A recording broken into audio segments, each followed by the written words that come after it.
অভিজিৎ, ভাট বকো না, তোমার কথাগুলো কিন্তু সত্যিই ভালো লাগছে না।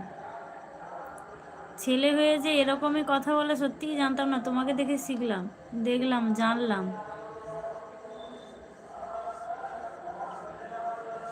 আর তুমি আমার সখীর ব্যাপারে এরকম বলবে না, ও এমন মানুষই নয়। এই তুমি যে বলছো না কত অমর গেল, কত নূর গেল, ও এমন মানুষই নয়। ও শুধু লাইফটাকে হ্যান্ডেল করার জন্যই থাকে। আর আমি যখন থাকি না, কাজ করি, আমি কাউকে না দেখতে পেলে তো কেউ থাকবে না, চলে যাবে। তাই ও থাকে, সবার সঙ্গে কথা বলে, যাতে সবাই থাকে, যাতে আমার ভালো হয়, আমার চ্যানেলটার ভালো হয়, ওই জন্য ও সবার সঙ্গে কথা বলে।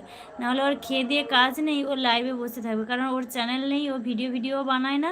আর ওর এই ইউটিউব চ্যানেলে না এলেও ওর চলবে, বুঝলে তো? শুধু আমার জন্য ও থাকে। আর যেহেতু ও স্টাডি ফাডি করে, তাই জন্য ওর সময় থাকে। তাই ও সেইটুকু, আমি যেইটুকু টাইম লাইভে আসি, ও সেইটুকু টাইম লাইভে টাইম দেয়। কাউকে না কাউকে তো প্রয়োজন লাইভে থাকা, তাই